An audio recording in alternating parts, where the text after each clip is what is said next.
Written by Saturdead. A few years back, I had the worst streak of bad luck in my entire life. My dad, my one living parent, got run over at a pedestrian crossing. My fiance left me, I lost my job at the warehouse, and I had to move to the outskirts of town because of a sudden rent spike. My one stroke of good luck was my friend Gareth. He mainly worked at the commissary at a nearby prison, and he told me they were looking for more people. Mainly night crew, but the pay was solid. There was a trial period and 2 weeks of on-the-job learning, but it was all paid for. In my position, how could I say no? So I started my job as a corrections officer just outside of Tomskook, Minnesota. The place was partially owned by a private company, but it was basically the same logo you'd see all over town. Hatchet Pharma has a finger in everything around here. I got the uniform, I met the inmates, I went through the routine, and I got to know who to keep my eyes on. I had to fire my taser 3 weeks on the job, but that was pretty much the highlight. Most of the time I was just sitting around waiting for something to happen, or breaking up loud conversations. It's not as dramatic as it sounds, but you gotta be ready for when it counts. In December 2021, I was assigned to a new route. One of the people working with inmates in solitary confinement had to quit over a health scare, and I was next in line to take his place. It was still a night gig, but in a deeply disturbing part of the jail. Now, I won't paint it as something it's not. Isolation is just a whole bunch of people keeping to themselves. Usually not even that many. Sure, the Tomskook facility has a slightly higher solidarity capacity than normal, but we're talking 10 to 20% at most. Still, you need someone there at all times.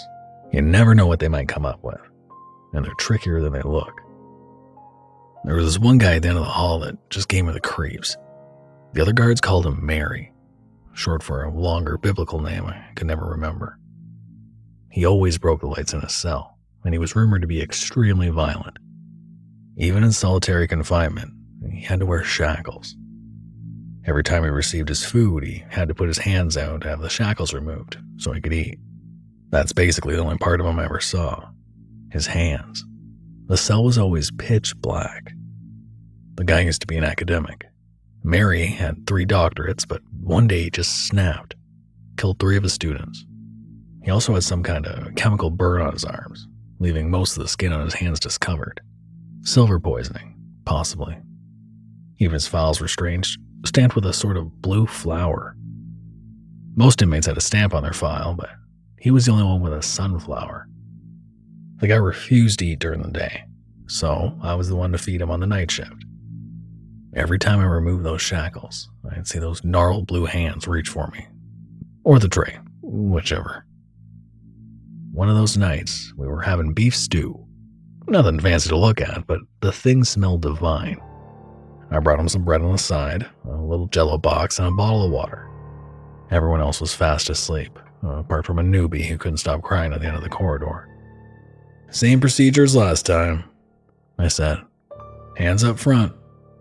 Those elongated fingers slowly slid out, as if giving me an invisible fruit. The shackles clattered. I put down the tray, got the keys, and started twisting the locks back and forth.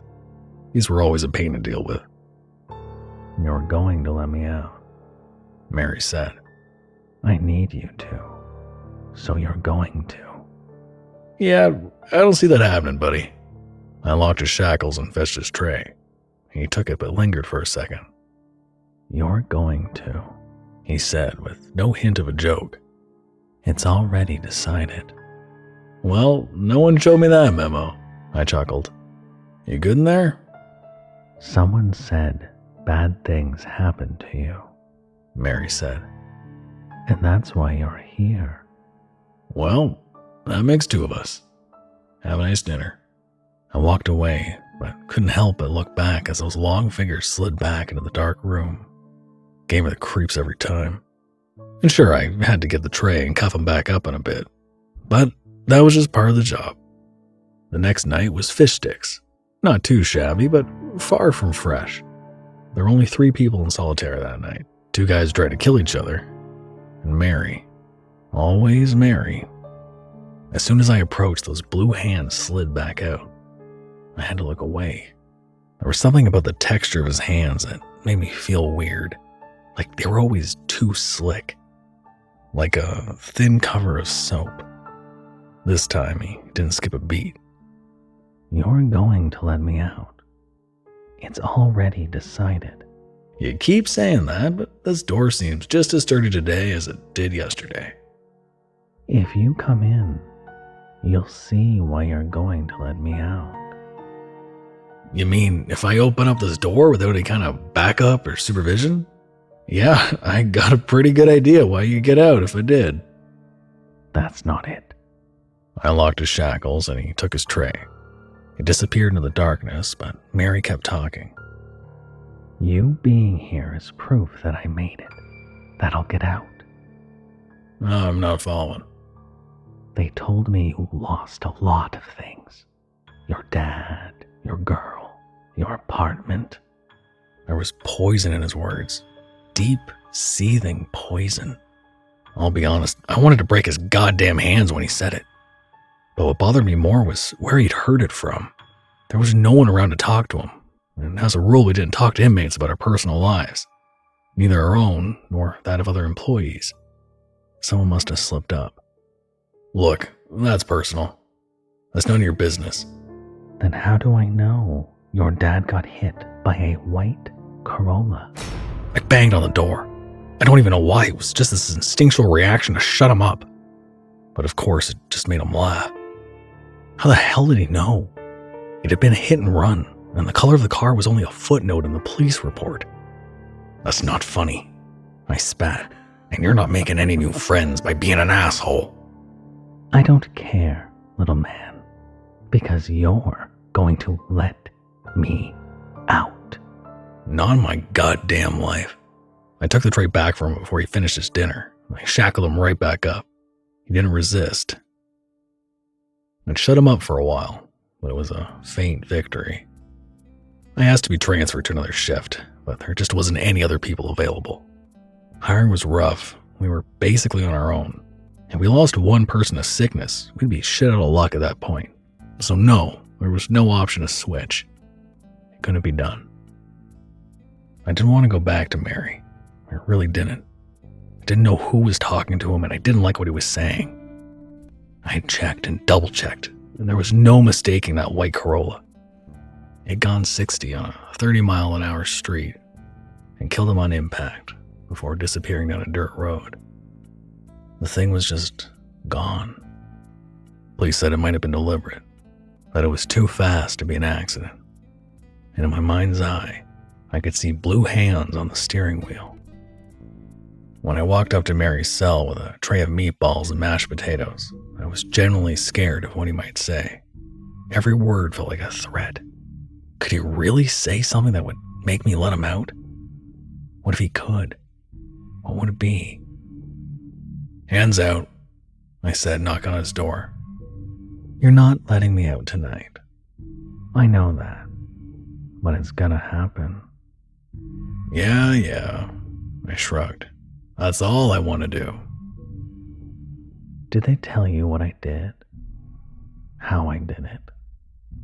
I got a pretty good picture. Helium poisoning. Painless asphyxiation.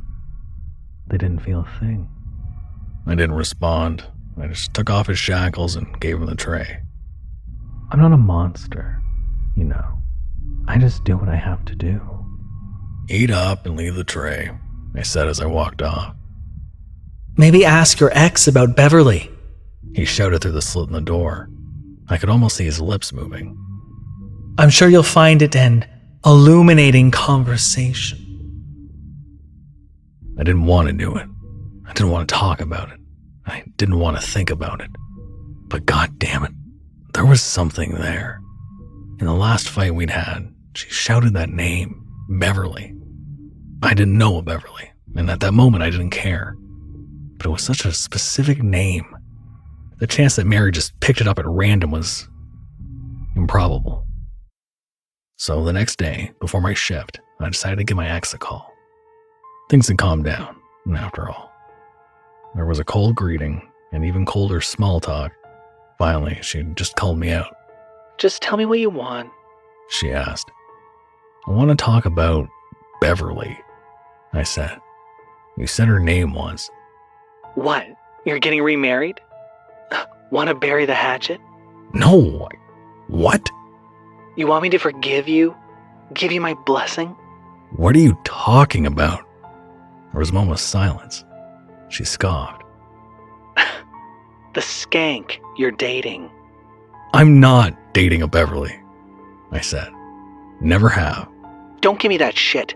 I saw your emails. Her videos. Her Insta. Look, I don't know any Beverly. She screamed her username and cut the call. I got online and looked her up.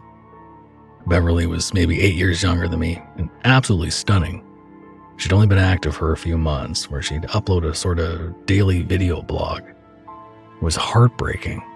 In almost every post, she talked about the issues of being the other woman, a vlog kind of thing, daily outfit posts, memes, a sort of strange mix.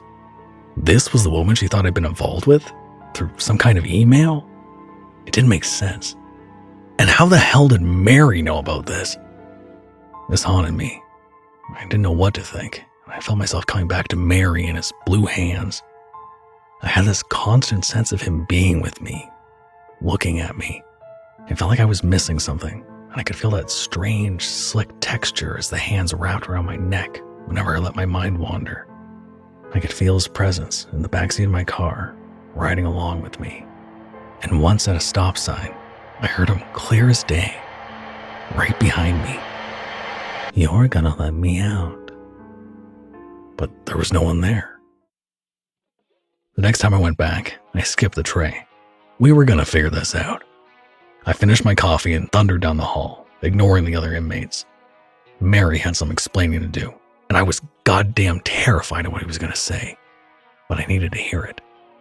You're gonna tell me what you know right now, I said. I've had my black coffee, and I'll break your goddamn hands. You let me out, and it'll all be clear, chuckled Mary. I promise. It's kind of written on the wall at this point. I smacked my nightstick against the door. No more fucking games. Then come in. Teach me a lesson. Open the door. I calmed down. Maybe this is how he got to me, tricking me. That was not gonna work. No way. Your shift starts at 10:15. You take your coffee black, and you come here the first thing you did. Hold on. He shuffled off into the back of the cell. There was a strange scratching sound, and he was gone for a solid minute. I just listened, trying to figure him out. I shone a flashlight inside, but he'd hung a sheet over the slit in the door. I couldn't see anything without going inside. So there was your dad. You reacted to that. Then Beverly. That word. What made you lose your last job? Was it let's say a failed drug test? Yeah, that'll work. What the hell are you talking about? And you don't do drugs, probably some kind of error. Maybe a few poppy seed pastries for breakfast. Those things can give a false positive. I just stood there, mouth open. The morning of the mandatory drug test, I'd had 3 pastries with poppy seeds. The bakery down the street was giving them away as a promotional event. I got this awful pit in my stomach, like he knew more about me than I did, like he was about to tell me something horrible, like he was standing right behind me, just soaking up my fear. So that brought you here. I'll have to figure that out later. Maybe you know someone here? Shut up, I said, hitting the door. I'm telling you to shut up. I looked over my shoulder.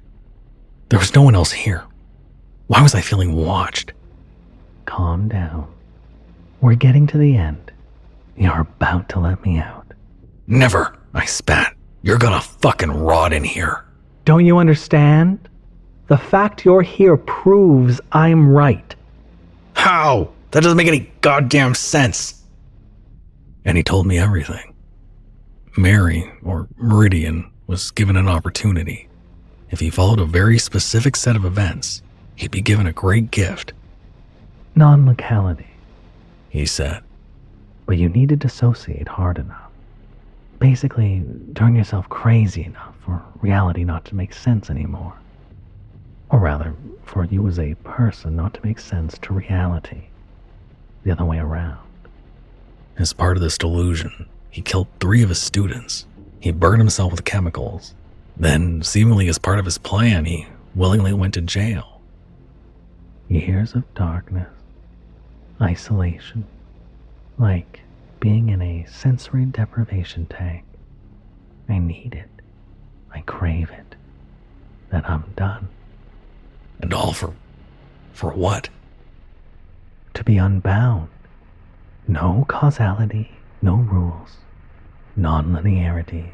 And the fact that you're standing here is all the proof that I need to know that it is going to work. And why is that? Don't you get it? A blue hand slipped out of the slit in the door and pointed at me. I did this to you. I put you here. Someday, you will let me out. Because if you didn't, I wouldn't get you to come here. And that time is drawing close. I don't need this darkness anymore. I feel it. I'm done. That's impossible. That's literally impossible. Then why are you sliding down the wall? Feeling sleepy? I hadn't even noticed. I was nodding off right there in the hall. I tried touching my face to see if I could feel anything. Did you? Yeah, I drugged you. I couldn't have if you hadn't told me about the black coffee. But now that you did, I could. It's on the list. It's all on the list. And what's on the list is going to happen. I don't understand. Imagine you could travel through time. Not today, but someday. And you promise yourself you're going to put a rose outside your door on this very day, in this very present. And when you open the door, the rose is there. Then you would know you're going to get that power. You know you will come here someday. Then it all comes down to strength of will. To force yourself to remember what you're going to do, and in the correct order. That's not... An image flashed in my head. Blue hands on the steering wheel of a white Corolla. A man paying the bakery to promote some pastries. A woman being paid for a bit of internet theater by an unknown benefactor. There were dozens of people standing at the end of the hallway. Thin, emaciated men. Men with long fingers and blue hands. I blacked out. I woke up in the staff room with a nurse looking into my eyes. They gave me a checkup and sent me home to rest up. They gave me a few days off, just to make sure. I didn't know what to say. I had my keys, and Mary was still in his cell. If I was the one to let him out, all I had to do to make sure that didn't happen was to stay away. That'd ruin his plans. So taking a few days off seemed perfectly fine. As I was about to leave, Gareth met me in the parking lot. He jogged out to say goodnight and see if I was okay. "Look," he said, "I know you hate that shift, but don't worry about it. They're moving him, and I've heard talks of approving a shift change. He'll be someone else's prom, and you'll be back in cell block D." "What? What do you mean?" "They heard how much he's messing with you, and decided it just wasn't worth it. They're moving him. We can't lose you." "What? Why?" "Gee, I thought this was good news." "No, I don't know. I don't know." Gareth patted my shoulder and sent me on my way. I didn't know what to say. How could I explain it? Did I even believe it? I got out of my car and took a deep breath. A strange chemical smell. I noticed something on the passenger seat. A letter. I took a deep breath and opened it. "Thanks for the help," it said. "This one's on me." A little smiley face and $100 bill.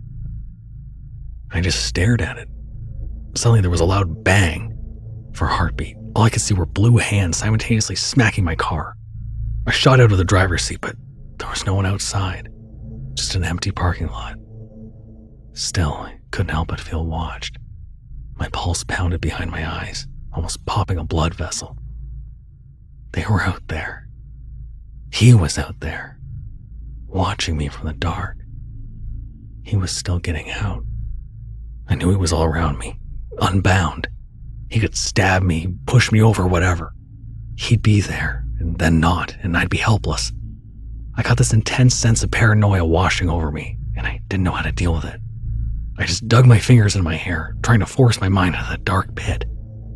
This was my doing. I'd let him treat me like shit, and because of it, they were going to move him. During that move, he'd get out.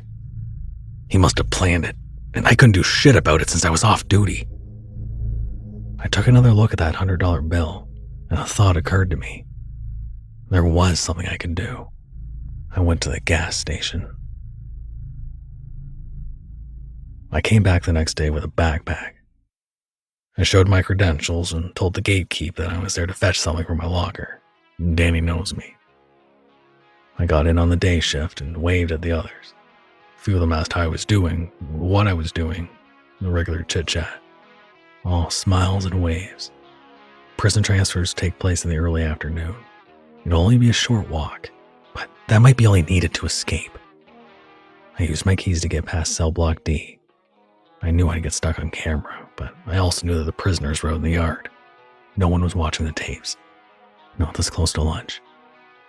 I walked straight into the solitary ward and all the way up to Mary's door. Wait, He said, You're here? "Yeah, No, that doesn't make any sense. send me home then. Have someone shoot me. I'm waiting." No, wait. That doesn't... Hold on. There was a shuffle as Mary hurried back into his cell. I couldn't feel them here. We were alone. I unzipped my backpack and took out a door stopper. That thing wasn't moving anytime soon. I stepped over to the fire alarm and pulled the handle. The emergency doors opened with a violent blaring siren. Every door swung open, but Mary's. I was lucky that time. No one in the solitary ward but Mary and I. Hold on. What are you doing? I took out one more thing from my backpack. A can of gasoline. I shoved it through the slit in the door, tearing down the sheet he'd hung up. Oh, you're killing me. That's what this is. Yeah. And I see no little blue hands trying to stop me, so I guess it's working. Maybe you're missing the point. Maybe you're not doing what you're supposed to. And how exactly is that a bad thing, if it keeps you from getting out? Half a can was enough. It was leaking under the door. I took out a gasoline-soaked rag, lit it on fire, and tossed it through the slit. For a split second, the room lit up. The walls, the bed, even Mary. I got a short view of the room as it was, and what he was doing in there. He had drawn things on the walls and the floor. White Corolla, Beverly, poppy seeds, black coffee. The wall was full of things, arrows, lines, and squares, all related to me. These were all things he was going to do when he got out. And he was so convinced I was the one to let him out. So convinced that it all started to happen. And then there was Mary himself. He was more bone than man, sunken eyes like he hadn't slept in weeks. He'd torn his hair out, bit off his fingernails. This was a completely senseless man, and he stared at me with unblinking eyes. But in that moment, as the flames started to lick him and the fire spread into the hallways, he looked me in the eyes and smiled. I just bolted out of there. Hundreds of inmates were gathering in the yard, and I could already hear sirens. I could see flames bursting out of the solitary ward. Before the firefighters could get there, one of the walls completely collapsed, and I saw him, just for a brief second. I saw that emaciated man standing in the flames, holding his hands out like he was receiving a gift. The chemicals in his arms ignited with a bright green. They burned straight through the wall. And then the thought hit me. Technically, he was out. He might be on fire, but he was out. And in that split second, in that heartbeat, he vanished, like snuffing out a candle. Hours later, the fire was put out. It didn't spread. Turns out, that part of the jail had a peculiar type of stone that was weak to high temperatures. The stonework just crumbled. Some kind of exposure to a certain chemical.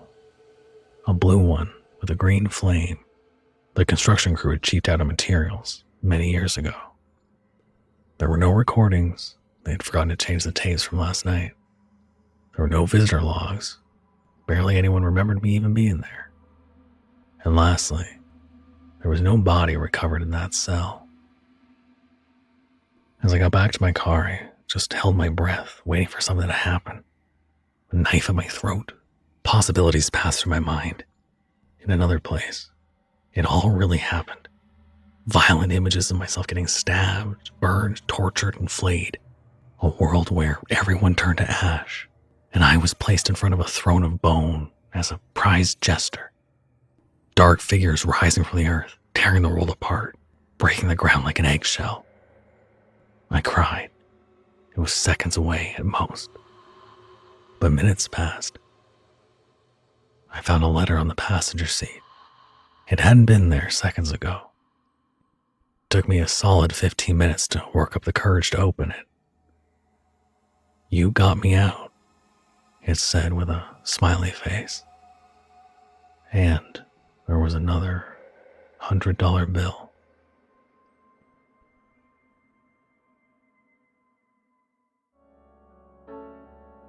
Thank you for listening. You can handle another horror story right